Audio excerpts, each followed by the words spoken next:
He replaced me in 31 days.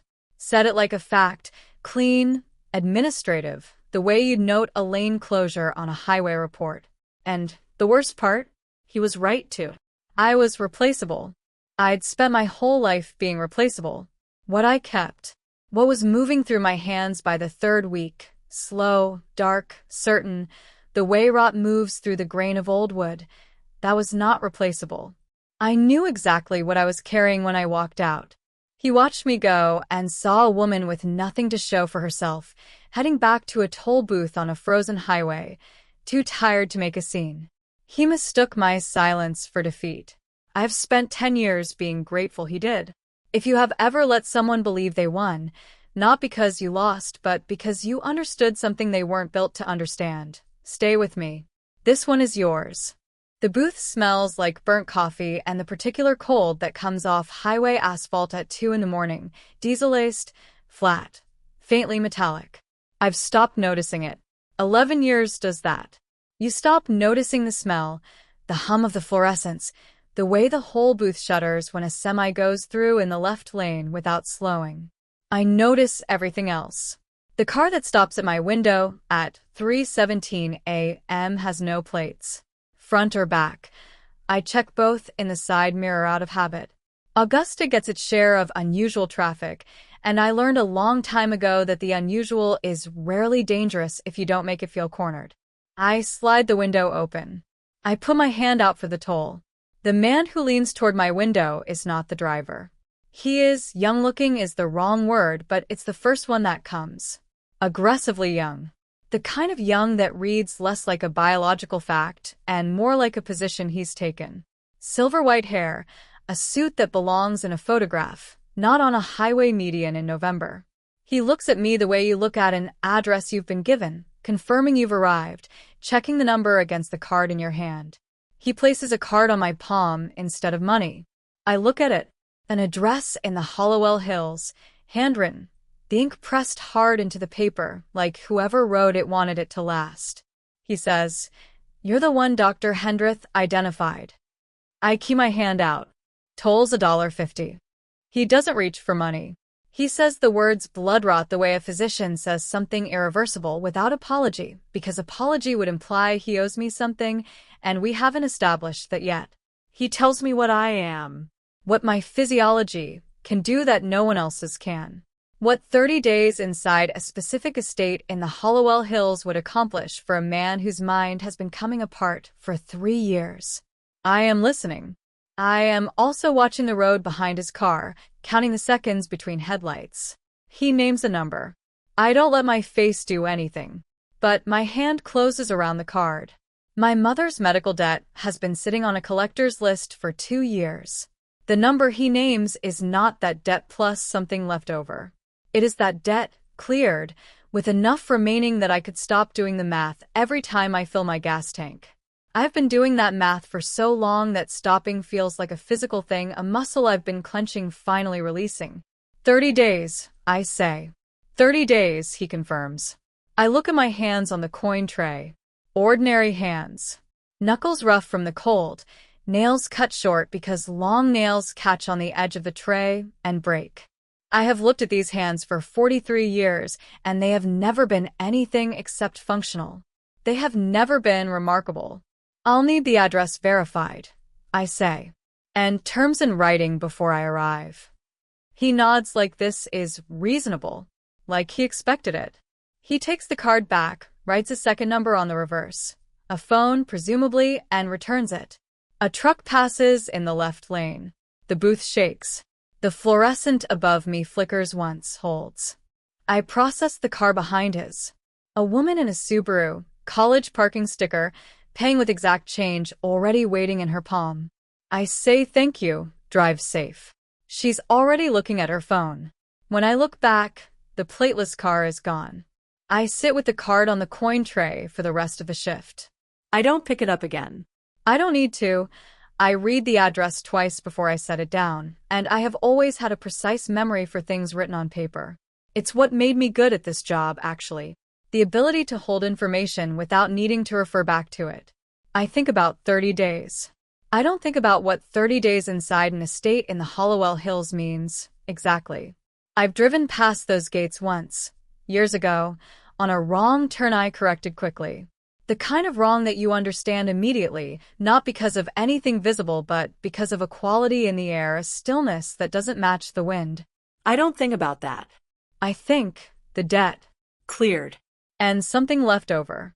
At 6 a.m., my replacement arrives. Terrence, 26, always slightly late, always apologetic about it. I'm already in my coat. He asks if anything unusual happened on shift. Quiet night, I say. I drive home through the flat gray Maine dawn, the river to my left going the color of old tin, the pines standing dark and wet against a sky that can't decide whether to snow.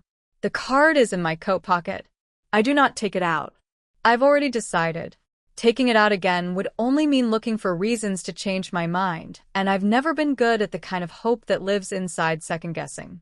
30 days.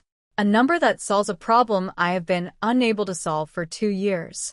Whatever it costs, whatever 30 days inside his estate turns out to mean in practice, I have walked into worse for considerably less. I park outside my apartment building. I sit in the car for a moment, watching the dawn traffic start to thicken on the road below. Ordinary people driving to ordinary places, their breath fogging in the cold. My hands are on the wheel. Functional. Unremarkable. I go inside. The Matthews estate sits above the Kennebec on 40 acres of old pine and frozen ground, and the first thing I notice when the car turns through the gates is the silence. Not quiet silence. The difference matters.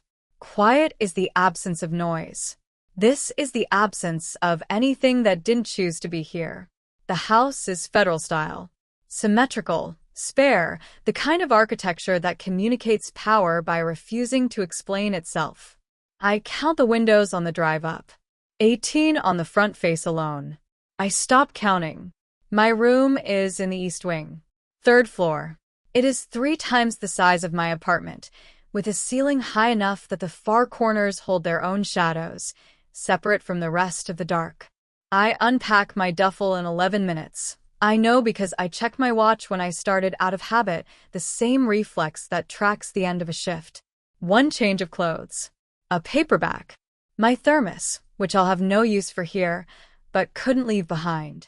I sit on the edge of the bed and look at the ceiling and think, this is fine.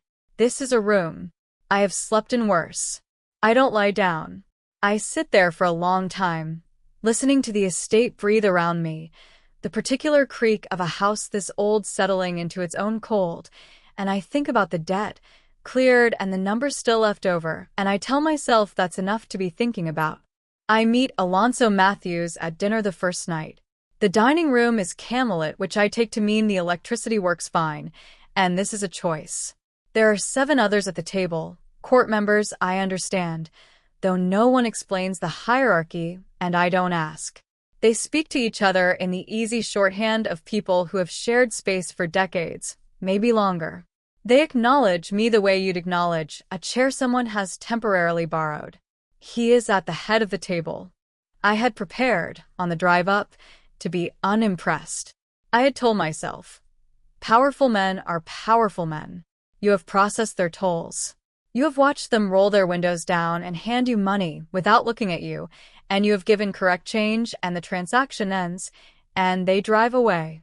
What I had not prepared for is the quality of his attention. He looks at me once, when I sit down. Thorough. Unhurried. The way you look at a document you need to understand before you sign it, not hostile, not warm, simply complete. He takes in my calluses, my jacket that doesn't quite fit across the shoulders, the fact that my hair is still damp from the shower I took specifically to wash off the smell of the highway, and which did not fully work. He catalogues all of it. Then he looks away and the conversation resumes, and I am filed. Noted. Set aside. He is not unkind. He is simply not interested. There is a particular species of dismissal that is worse than rudeness, and it is thorough, impersonal assessment followed by a verdict of insufficient. I know it. I have been receiving it in various forms for 43 years. I eat the food, which is excellent. I say nothing for the duration of dinner. On the drive home, I decide I will eat at a diner. The transfer begins the next morning. Dr. Hendrith arrives at 7. She is a small woman, gray-haired, with the focused efficiency of someone who has been doing precise work for a very long time and has stopped tolerating inefficiency in any form, including her own. She explains the process without asking whether I have questions first. The rot passes through proximity and sustained contact. My physiology will draw it in the way a dry stone pulls at water, not actively, not with effort, simply by being what I am and staying close enough. You don't need to do anything, she says. Be present. Stay close. Let it move. Let it move. She says it like it's passive.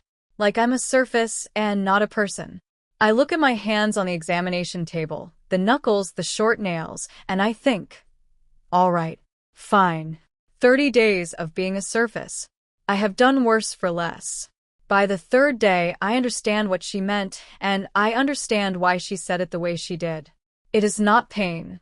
It is pressure, low and slow, behind my sternum at first, the way a sound feels when it's just below the range of hearing. A weight that has no specific location.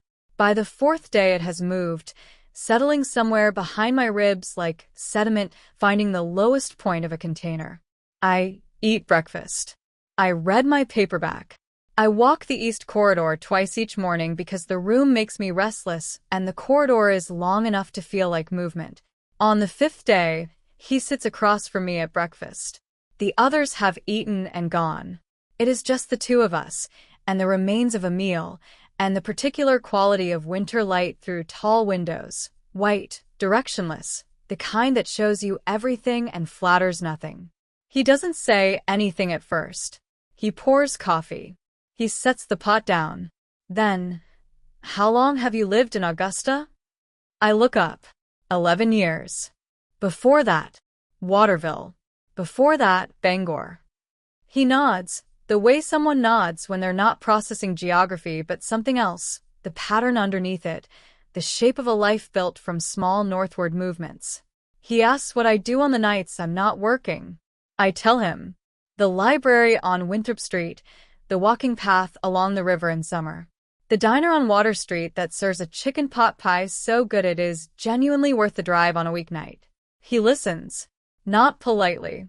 Not the way people listen when they are waiting for you to stop.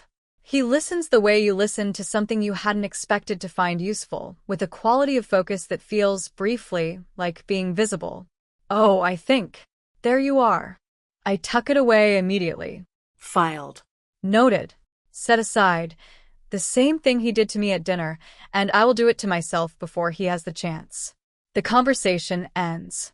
He takes his coffee and goes. The room is the same room it was before. By the second week, the pressure has moved into my hands. Not pain. A low, dull awareness. The way you become conscious of a ring you've been wearing for years only when the weather changes and it tightens. My knuckles. The webbing between my fingers. Something taking up residence and learning the layout. I start wearing my sleeves long. I keep my hands in my pockets when I'm not using them. I do not tell Dr. Hendrith. The transfer is moving faster than projected. I understand this the way I understand most things, not because anyone has told me, but because I pay attention and the math is not complicated. If it's moving faster, it will complete sooner. If it completes sooner and anyone knows, they'll stop it early and the terms will shift, and the number that clears the debt and leaves something over will become a different, smaller number. I need the original number. So I keep my face still and my sleeves long, and each morning I look at my hands in the bathroom mirror, pressing my thumb against the back of my left hand, watching the skin, and I calculate how much longer I need to hold. That night I lie in the enormous East Wing bed and stare at the ceiling and think, 30 days. Just 30 days. I have given years to things that deserved less. Day 19, I am on the staircase landing when I hear her. Laughter, the kind that doesn't ask permission. A bell-clear, full-throated sound that moves through the entry hall below, like it owns the acoustics. I stop walking. I put my hand on the banister. The wood is cold under my palm, always cold in this house, and I look down. She is surrounded by the court the way a flame is surrounded by the things it lights. Pure blood is visible the way weather is visible. You feel it before you understand it. No wariness in the body, no economy of movement, no habit of calibrating how much space to take. Every step she takes is the step of a woman who has never once calculated whether she was welcome. She is in a red dress at 11 in the morning. I notice this the way you notice a wrong note, not with judgment, just with the recognition that the rules I'd been operating under were apparently not universal. I look at Alonso. He is standing at the edge of the entry hall. I have spent 19 days watching his face the way you watch whether you can't control, reading it for information, not for comfort. I know what it looks like when he is focused, when he is bored, when he is managing something he finds tedious. I have not seen it look like this. Lit. That's the only word. The way a room looks when someone finally opens a window. I go back upstairs. I don't let myself think about it directly. I've learned over 43 years that some things are better processed sideways. You look at the thing next to the feeling instead of the feeling itself, and you keep moving, and eventually you've moved far enough that the feeling is behind you. I look at my hands instead. The darkening has reached my wrists now. Not the color of a bruise. Bruises are surface things, shallow, temporary. This is deeper. The way old ink looks in wood grain, pressed in and permanent. I turn my left hand over. I press my thumb against the back of it. Watch the color hold, release. I don't hurt. That's the strange part. I expected pain and got instead this constant, dull awareness, like a second set of bones inside my own, learning their angles. The transfer is complete. I know it the way I know most things, by paying attention, doing the math, arriving at the only answer the numbers allow. The rot is in me now. Fully. Alonso doesn't know it yet. Dr. Hendrith suspects it, I think. She's been watching my hands with the careful neutrality of someone who has decided, for now, not to ask what she's seeing. I go back to my room. I sit on the edge of the bed. I look at the ceiling. You understood it, I tell myself. You understood it when you saw his face. The thing I will spend years trying to explain to myself if no one else is that I genuinely did. He'd been circling the edge of losing his mind for 3 years. The rot had been eating through his memory, his certainty, his grip on everything he'd built. And she walked through his door in that red dress with that laugh, and she was life, uncomplicated, vibrant and whole, and of course he reached for it. Of course. There is no version of that moment where he doesn't. I understood it. I just hadn't expected it to land the way it did, square in the sternum, in the space just below where I'd been feeling the rot settle. I straighten the paperback on the nightstand. I move the thermos 6 inches to the left.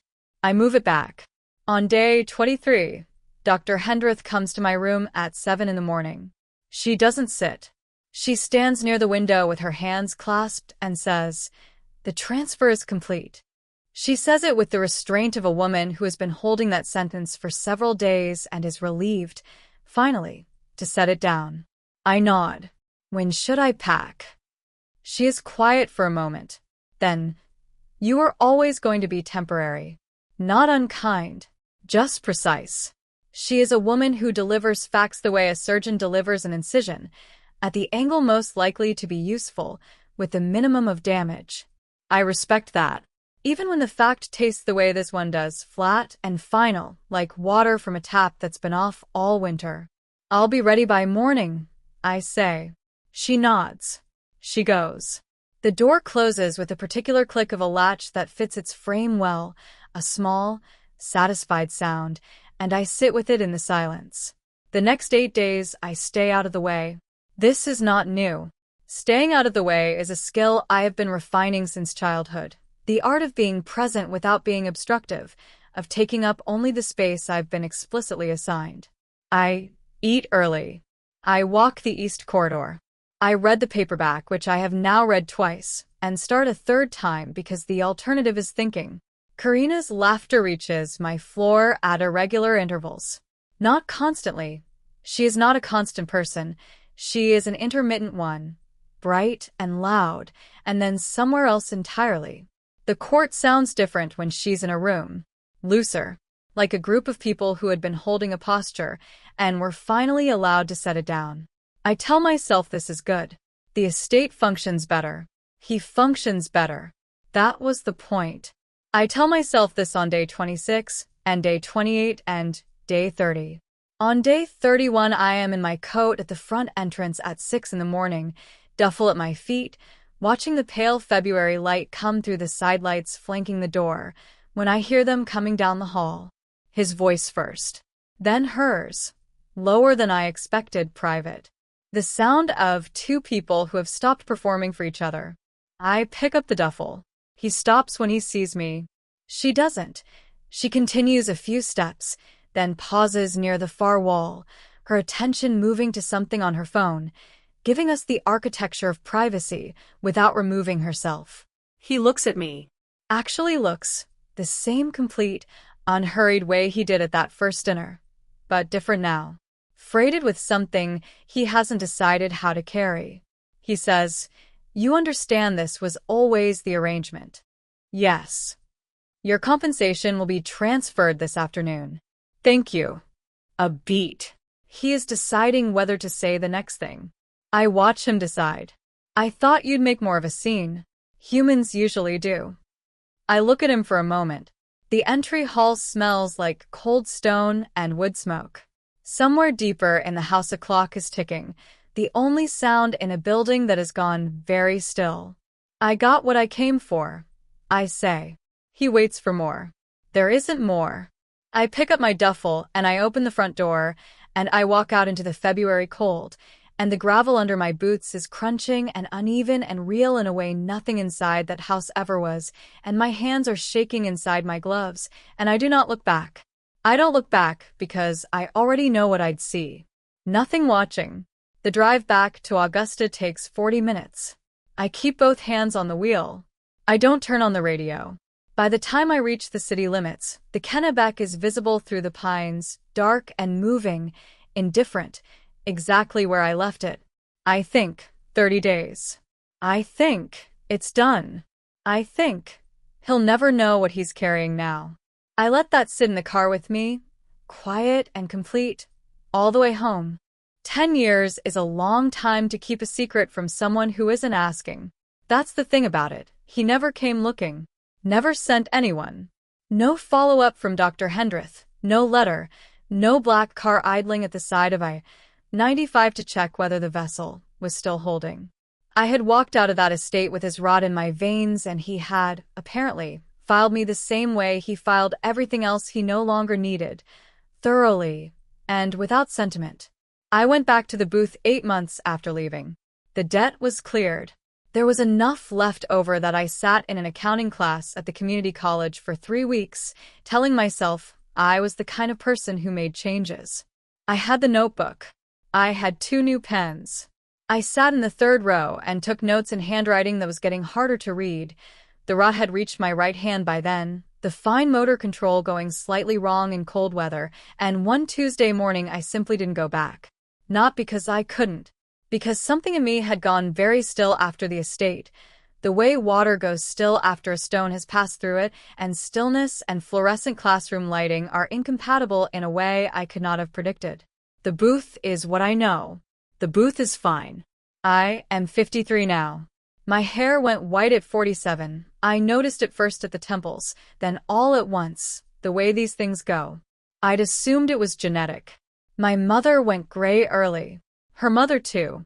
I understand now that the timeline accelerated, that the rot works on the body systems in the order they're least offended, and pigmentation is apparently not high on the priority list.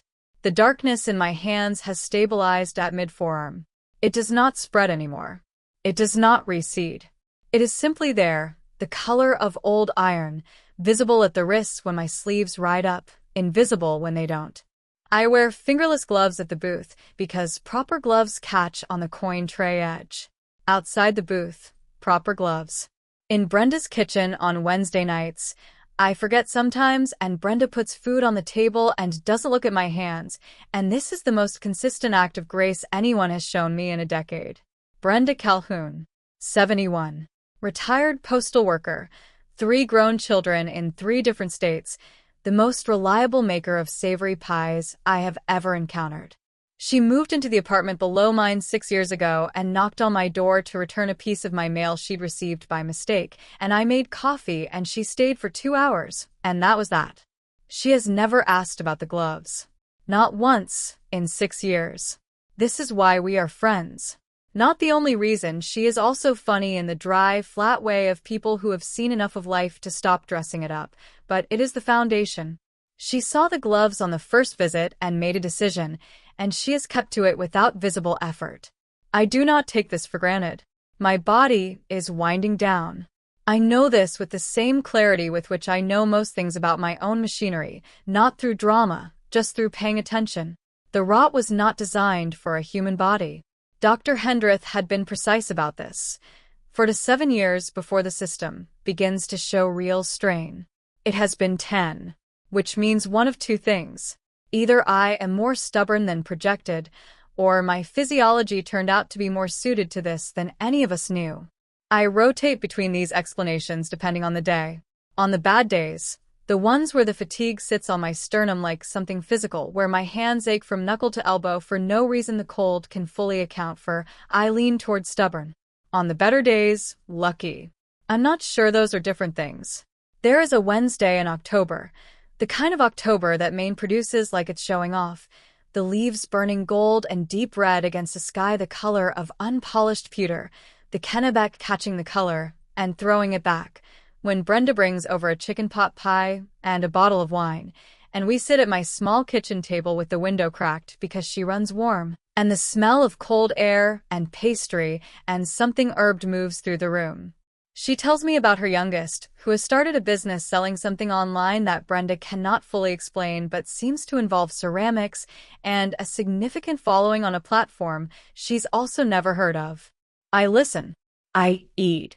The pie has a crust that shatters correctly, the kind you only get when someone has made enough of them to stop being careful. At some point, I stop tracking the conversation and just sit inside the moment. The low lamplight, the sound of Brenda pouring the last of the wine, the warmth coming up through the floor from the apartment below. This is enough, I think. Not as consolation. Not as the thing I tell myself when the alternative is too large to look at. As a genuine accounting what I have, measured against what it cost, and the conclusion landing level. What I did mattered. I am still here. This is a good life. I believe it. Fully, without qualification. Without the asterisk I usually append to good things. This is rare enough that I notice it. I let myself. 3 days later, on a Saturday, a black car with no plates parks on the highway shoulder 50 meters from the booth. I see it through the glass at 3:04 a.m. It is there when I process a minivan from Vermont, there when I process a pickup with a cracked taillight, there when I look up between cars and find the highway briefly empty, and the car still not moving. I open the coin tray. I straighten the quarters into their rows. I do this automatically, have done it automatically for years, the kind of order you keep not because it matters but because your hands need something to do. I breathe through my nose. Slow. Measured. The driver's door opens. He steps out onto the gravel shoulder and straightens his coat, and even at 50 meters, even through scratched booth glass and the flat whitewash of highway lights, I know. He is exactly the same. Of course he is. That is the particular cruelty of what they are. Time moves through them like water, through a closed hand, touching nothing. 10 years have rearranged everything in me. The hair, the hands, the quality of the fatigue, the lines that sit now at the corners of my eyes and the brackets of my mouth. 10 years have left him unchanged, unhurried, wearing a coat that probably cost more than 6 months of my salary, walking toward my window like a man who has never once had to calculate the cost of arriving somewhere. He stops. He can see my hands through the glass, the fingerless gloves, the darkness visible above the knuckles, the iron color that no amount of good lighting softens. I watch him see them. I watch his face, do something I have never seen it do. I open the coin tray. I wait. Augusta keeps its secrets the way old cities do, not by hiding them but by not discussing them. I am not the only woman on this stretch of highway who came back from something she couldn't name in polite company. I have seen 2 others at the diner on Water Street. We order coffee, we leave good tips, we understand each other without speaking. The city holds all of us without commentary. It will hold this too, whatever comes next. I slide the window open because that is my job. 22 years of graveyard shifts have built this reflex so deep it lives below thought. Car stops, window opens, hand extends. I have done it in ice storms. I have done it half asleep, running on gas station coffee, and the particular determination of someone who cannot afford to call in sick. I do it now with him standing 3 feet from my window looking at my hands like he is doing math he did not expect to have to do. He doesn't speak. The highway behind him is empty in both directions, the kind of 3 a.m. quiet that makes the fluorescent hum above my head sound louder than it is. The cold comes through the open window, October sharp, carrying the smell of pine resin and wet asphalt, and I let it. I have been cold in this booth for 22 years. The cold is not the problem. I had imagined this moment. I'd had 10 years to build it out, to furnish it with what I might feel, the anger that would finally surface, maybe, or the satisfaction of being seen by someone who had looked directly at me and seen nothing. I had constructed, in the long quiet hours of 100 night shifts, a version of this where I said exactly the right thing. What I actually feel is tired, not the tired that sleep fixes. The other kind, the kind that has become the water I swim in, so constant I only notice it when something cuts through it, the way you only hear a clock when it stops. Booths open, I say. He says my name. Just the first name. Jody. I had forgotten, specifically forgotten, the way you choose to set something down rather than carry it, the frequency of it in his voice. The way he lands on the second syllable a half beat longer than expected, like the name is a 2 count instead of 1.5. 10 years, and the sound of it is still precisely itself. I do not let my face do anything. He says, Dr. Hendrith found the signature. Environmental tissue sampling. Your county. 3 years to trace, I say. Not a question. 3 years. A car passes in the far lane without stopping, the wrong booth, wrong change, already gone. I watch its taillights shrink into the dark. I look back at him. I didn't know what you'd done, he says. He means it as an explanation. I hear it as what it is, an accounting of his own failure, dressed in neutral language, because neutral language is the only kind he's ever had to use. I am very good at reading what people mean when they won't say it directly.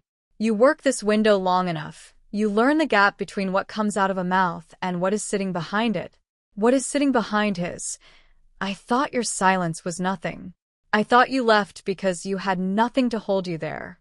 I thought you were the kind of person things happen to, not the kind who makes things happen.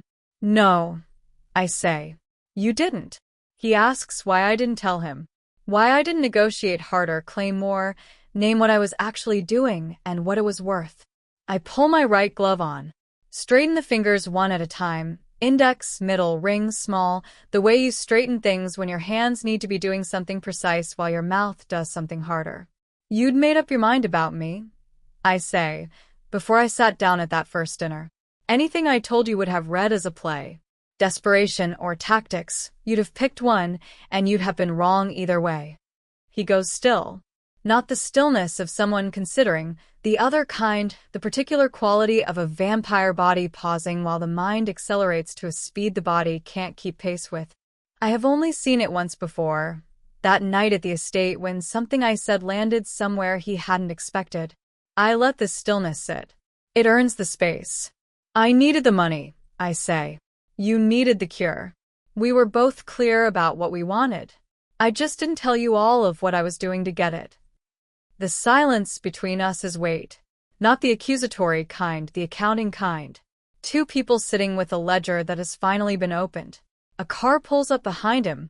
A minivan, New Hampshire plates, 2 adults in the front. a child asleep in the back with a coat draped over her like a blanket. I slide my window mostly closed, take the card, process the toll, hand back the change. I smile at the driver the way I have smiled at tens of thousands of drivers. Present, brief, meaning nothing and everything.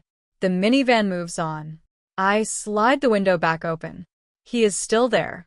He's moved slightly, one foot turned toward the car, like his body started to leave and his mind overruled it. The coat, I notice now, has a small tear at the left cuff. I have no idea why I notice this. I notice it. You are dying, he says. People die. You don't have to. I look at him for a long moment. The highway is empty again.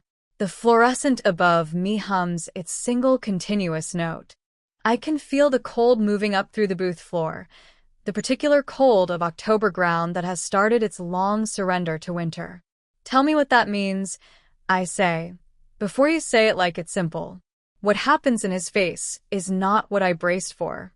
I had prepared for transaction, for the language he'd used the first time, clear-eyed, impersonal, a man presenting terms he'd already calculated. I had prepared to negotiate from a position of exhaustion, which is the only position I have left, and I'd been deciding, in the 3 seconds of silence before he spoke, what I was actually willing to ask for. What I get instead is something I don't have a ready category for. A man who has lived for centuries, who has outlasted empires, who has run a court through generations of human history without blinking, running headlong into a wall he cannot negotiate his way around, because the wall is the specific size and shape of what he owes, and there is no transaction that covers it. His face does the thing faces do when the math finally completes and the answer is not what the person wanted. I don't know yet what I can offer you, he says, slowly, choosing each word like it costs something. I know I haven't been honest with myself about what happened. I think you deserve someone being honest with you. I don't answer immediately. A semi comes through in the left lane. The booth shakes, the coin tray rattles, the fluorescent flickers once, and I wait for the sound to roll away down the highway before I speak. The waiting is not strategy. I genuinely need the moment. Something is happening in my chest that I have not felt in a long time, and it is not anger, and it is not satisfaction, and I do not have a name for it that I'm willing to say out loud. Come back tomorrow night, I say. Same time. I'll be here. I slide the window closed. My hands are shaking. I keep them flat on the coin tray, both palms down, the darkness visible above the knuckles, the iron color under the fluorescent light, and I do not lift them. For more hours of shift. Dozens more cars. Correct change, every time. No one who passes through sees anything except a woman at her window, doing what she's always done. That is, by now, something I'm very good at. I spent the day thinking about what I want, not need. Not what's reasonable, not what I can justify, not what a woman in my position is entitled to ask for without seeming like she's asking for too much. What I actually want. The raw, unedited list. The one I haven't let myself write in years because one is a luxury that requires a future, and for a long time I haven't been sure I had one worth furnishing. The list is shorter than I expected. 3 things. That's all. After 53 years, and 10 of them carrying something that was never mine to carry. I want to not be dying. That's first. I want the Wednesday dinners with Brenda to go on for a long time. The crumbling crust, the low lamp, the sound of her describing her youngest ceramic business with the fond bewilderment of a woman who raised children and got strangers in return. That's second. Third is harder to name. Not an apology. I've never needed anyone to be sorry on my behalf. What I want is for him to understand, to hold what I did without looking away from it, to know the weight of it and not put it down. That's the one I'm least sure I'll get. He comes at 3:17 a.m. On foot. No car. I see him coming up the highway shoulder from 100 meters out, a figure in a dark coat that is noticeably less perfect than anything he wore at the estate. The left cuff still has that small tear. He either hasn't noticed or hasn't cared to fix it. I notice everything through this window. 22 years of watching people arrive. He carries a small case, medical-looking, the kind with a flat latch, the kind Dr. Hendrith would have chosen. He sets it on the coin ledge without preamble. I slide the window open. He says Dr. Hendrith has been working since the signature was found. That there is a reversal protocol, experimental, never used on a human body. Risks present but calculable. That the alternative to trying is not. I look at the case. I look at him. You came here to fix a problem, I say. Yes. Is that all? The question does what questions do when they're the right ones. It takes up all the available air. He goes quiet, long enough that a car pulls up behind him, and I process it without breaking eye contact when I hand back the change, and when I look through the glass again he is still there, and his face is different. The quality of it has changed. He is not looking at a problem anymore. No, he says. He tells me slowly. The way someone speaks when they are choosing honesty over the efficiency they've spent centuries perfecting. Each sentence placed with care. The way you place weight on ice you're not sure will hold. His mind has been clear for 10 years. He'd credited Karina's presence at first. The vitality of her. The way the court loosened and brightened around her. Then he credited the court's stability. The removal of certain external pressures. The passage of time. He'd built 10 years of sovereign clarity on explanations that turned out to be wrong. The clarity was mine. Every negotiation he'd won. Every crisis he'd managed without losing himself in it. Every moment of sharp, certain decision-making that his court had come to rely on as the defining quality of his rule. All of it built on what I had pulled out of his blood and carried in my own, without a word, without asking for recognition, without making him look at what was happening while it happened. My court thinks I'm brilliant, he says. He says it without irony. As an accounting, you made me brilliant. And I threw you out in 31 days and called it a business arrangement. The highway is empty. The fluorescent above me hums. I can smell the cold coming through the gap at the bottom of the window, the deep October cold that carries pine and frost and the particular mineral sharpness of the Kennebec at night. I do not look away from him.